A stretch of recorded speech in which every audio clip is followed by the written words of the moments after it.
என்னுடைய யூடியூப் வீடியோவா இருக்கும், இன்ஸ்டாகிராம் வீடியோவா இருக்கும், அதிகமா கமெண்ட் செக்ஷன்ல வரக்கூடிய கமெண்ட்ஸ் என்னன்னு பாத்தீங்கன்னா, நீ நல்லா தான் ட்ரேடிங்க ப்ராஃபிட் பண்றிய, நீ ஏன் ட்ரேடிங் கோர்ஸ் எடுக்கணும்?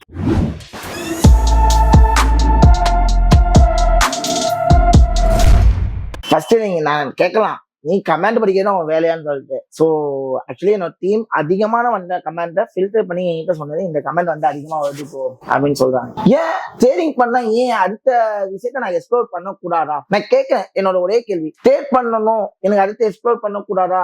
என்னோட விருப்பம் என்ன? நான் எதுக்காக இந்த ட்ரேடிங் கோர்ஸ் எடுக்கணும்? நிறைய பேருக்கு இது ஒரு பெரிய கேள்வியாவே இருக்கு. என்னுடைய விருப்பம் என்ன அப்படின்னு பாத்தீங்கன்னா, எனக்கு வந்து ஆக்சுவலி டீச்சிங் ஃபீல்டுனா ரொம்பவே பிடிக்கும். அப்பதான் சொல்ல போனா எனக்கு டீச்சிங் அப்படிங்கிறது ரொம்ப பிடிக்கும். ஏன்னா என்னுடைய டிராவல் ஆரம்பிச்சது ஒரு ட்ரெயினரா தான். ஏன்னா நிறைய காலேஜஸ்ல செமினார் அட்டென்ட் பண்ணிருக்கேன். எனக்கு வந்து அது வந்து ரொம்ப பிடிச்ச விஷயம். ஏன்னா ஒவ்வொருத்தவங்களுக்கும் ஒவ்வொரு விஷயம் பிடிக்கும். எனக்கு அதே மாதிரி ட்ரைனிங் டீச்சிங் அப்படிங்கிறது எனக்கு ரொம்ப பிடிச்ச விஷயம். நான் அப்ப எந்த ஃபீல்டை சூஸ் பண்ணணும் அப்படின்னு யோசிக்கும் போதுதான் எனக்கு எது பிளெக்சிபிளா இருக்கு, என்னால எந்த விஷயத்த மக்கள்கிட்ட போய் சேர்க்க முடியும், நான் எதுல வெல் ட்ரெயின்டா இருக்கேன் அப்படின்னு யோசிக்கும் போதுதான் நான் ட்ரேடிங்க 9 வருஷம் எக்ஸ்பீரியன்ஸா இருக்கேன். ஸோ ரொம்ப கஷ்டப்பட்டு தான் ட்ரேடிங் கட்டிக்கிட்டேன். நான் வந்து ஈஸியா ட்ரேடிங் கட்டிக்கிட்டு ஈஸியா சம்பாதிச்சுலாம் நான் உட்கால, ரொம்ப கஷ்டப்பட்டு கட்டிக்கிட்டேன். ஏன்னா எனக்கெல்லாம் சொல்லிக் கொடுக்க ஆள் கிடையவே கிடையாது. போனா 9 வருஷத்துக்கு முன்னாடி நான் சொல்றேன். இப்பெல்லாம் சோசியல் மீடியாஸ் எல்லாம் வந்துட்டு இருக்கு, அப்பெல்லாம் எனக்கு கிடையவே கிடையாது. ஏன்னா நான் நார்மலா உள்ள என்டரான பட் தேவையில்லாம உள்ளுக்குள்ள போயிட்டு நிறைய லாஸ் பண்ணி தான் கட்டிக்கிட்டேன். நான் ஈஸியா கத்துக்கல. பட் நான் அப்ப யோசிக்கும் போது யாருமே இல்ல, நம்ம ஏன் ட்ரைனிங் எடுக்க கூடாது அப்படின்னு சொல்லிட்டு தான் ட்ரைனிங் அப்படிங்கிற ஒரு விஷயத்த நான் கொண்டு வந்தேன். ஓகேங்களா?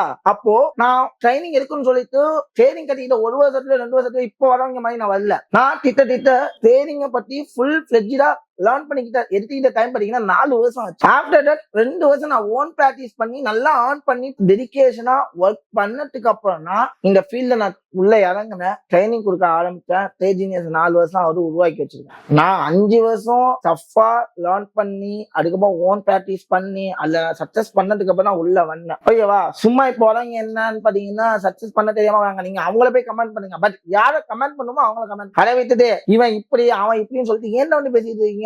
என்னை பத்தி உங்களுக்கு என்ன தெரியும்? கமெண்ட் பண்றீங்கன்னா என் ஸ்டூடெண்டா? ஃபர்ஸ்ட் என்னோட கேள்வியை கேட்கிறேன். நீ கமெண்ட் பண்றியே, நீ என் ஸ்டூடெண்டா? நான் ஒருத்தவங்களுக்கு கொடுத்த கமிட்மெண்ட்டை ஃபுல்ஃபில் பண்ணாம விட்டேனா? இல்ல எல்லாருக்கும் அவங்க கமிட்மெண்ட் நான் ஃபுல்ஃபில் பண்ணிருக்கேன்ல. நான் என்ன விஷயத்துல கொலை வச்சேன் எனக்கு தெரியல. என்ன மாதிரி யோசிச்சு பாருங்க. ட்ரேடிங் இன்ஸ்டியூட் நிறைய பேர் ரன் பண்ணாங்க. எத்தனை பேர் ட்ரேடிங் இன்ஸ்டியூட் பிரான்ச் இருக்கு? எத்தனை பேர் என்ன மாதிரி பிரான்ச் வச்சிருக்காங்க? நீ கேளுங்க. நான் கேட்க வேணாம்னு சொல்ல, யார்கிட்ட கேட்கணும் கேளுங்க. அவ்வளவு பெரிய பிரான்ச் ஓபன் பண்ணிருங்க. ஈஸியா பிரான்ச் ஓபன் பண்ணிருக்கா? நீங்க சொல்லுங்க. திட்டத்தட்ட என்னோட சென்னை பிரான்ச்சோட ஒர்க் உங்களுக்கு என்னன்னு தெரியுமா? திட்டத்தட்ட 1.5C. அந்த 1.5C நான் எப்படி அந்த அளவுக்கு நான் இன்வெஸ்ட் பண்ணிருப்பேன் யாருக்காவது தெரியுமா?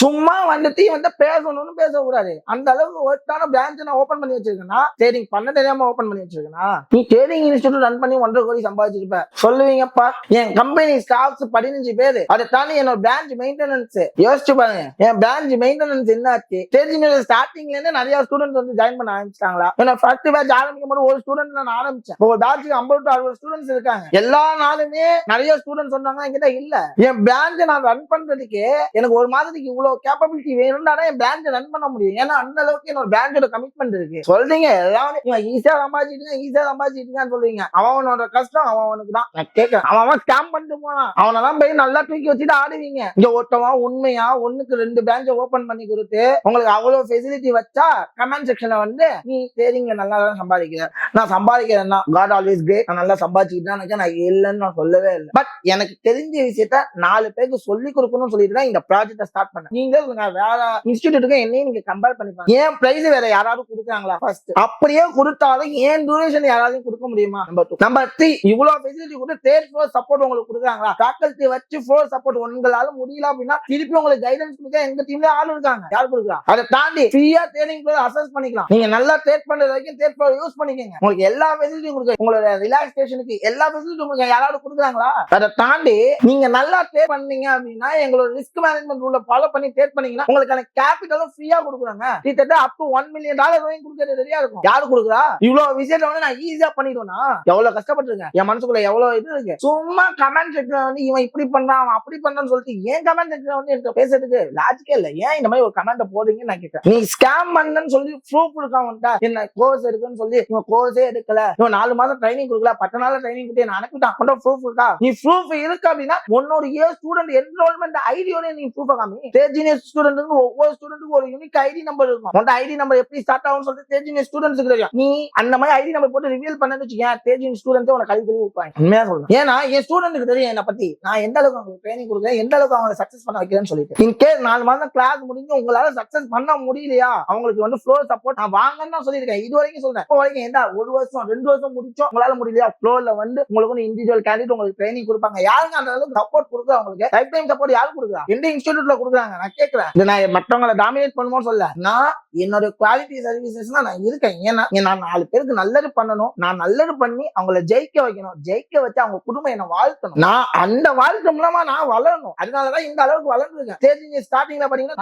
4 ரூம்ல ஸ்டார்ட் பண்ணேன், அதுவும் வராண்டால. இப்ப 1க்கு 2 பிரான்ச், கிட்டத்தட்ட 2 பிரான்ச்ல ஓட்டு 1.5 கோடி ரூபாய் ஓட்டு உள்ள பிரான்ச்ல ஓபன் பண்ணிட்டு நான் இவ்வளவு அசால்ட்டா உங்ககிட்ட பேசுறேன்னா ஈஸியா பேசிட்டு இருக்கேன். இல்ல எவ்வளவு ஸ்டஃப்பான ஒர்க் இருக்கு, எல்லாமே பார்த்து பேசிட்டு இருக்கோம். எங்களோட வீடியோல குவாலிட்டி இல்லையா, எதுல என்ன இல்ல எல்லாம் கொடுக்குறோம். சரி, அதே மாதிரி நீங்க என்கிட்ட வந்து படிங்கன்னு சொல்லி உங்களை கம்பல் பண்ணுமா? இல்ல, மேக்ஸிமம் என்ன சொல்றோம், இங்க ஃப்ரீயாவே கத்துக்கங்க. நம்ம யூடியூப் சேனல்ல அவ்வளோ கண்டென்ட்ஸ் இருக்கு, நீங்க அதை பாட்டு கத்துக்கங்க, அதுல ப்ராஃபிட் பண்ணுங்க. அதுல ப்ராஃபிட் பண்ணதுக்கு அப்புறம் என்ன ஒன்று லேர்ன் பண்ணுங்கன்னு தான் சொல்றேன். அப்படி உள்ளவனே ஸ்கேமர்னா அப்ப உங்களுக்கு நான் என்னன்னா பண்ணணும், பெரிய பெரிய பல்க் ப்ராஃபிட் நான் 1.5 கோடி பண்ண 2 கோடி பண்ணணும்னா கையில தூக்கி வச்சாருங்க. ஏன்னா இவங்க 1.5 கோடி பண்ணீங்க, அதுக்கான கேபிட்டல் எவ்வளவுன்னு உங்களுக்கு தெரியுமா? நான் இது வரைக்கும் சொல்றேன், நான் 10 லட்சம் தாங்க கேபிட்டல் போட்டிருக்கேன், மாசம் 1 லட்சம் ரூபாய் ப்ராஃபிட் பண்ணேன், அதுக்கான ரிஸ்க் அமௌண்ட் நான் $100 ரிஸ்க் எடுக்கணும்னா கேபிட்டலுக்கு ரிஸ்க் எடுக்கிறேன், அதுக்கேற்ற ப்ராஃபிட் தான் பண்ணேன், அதுவும் லோ அமௌண்ட் தான் காமிக்கிறேன். நான் நினைச்சேன்னா நீங்க நான் செலவு பண்ண 2 கோடி தூக்கி நான் அக்கௌண்ட்ல போட்டு சூப்பரா ட்ரேட் பண்ணிட்டு, பட் என்னோட எய்ம் என்னங்கிற யாருமே புரிஞ்சுக்கல. நான் கிட்ட என்னால 4 பேரை உருவாக்க முடியாதா? எனக்கு ஓப்பனா எனக்கு பெருசாலாம் சம்பாதிக்கணும்னு ஆசைலாம் கிடையாதுங்க. எனக்கு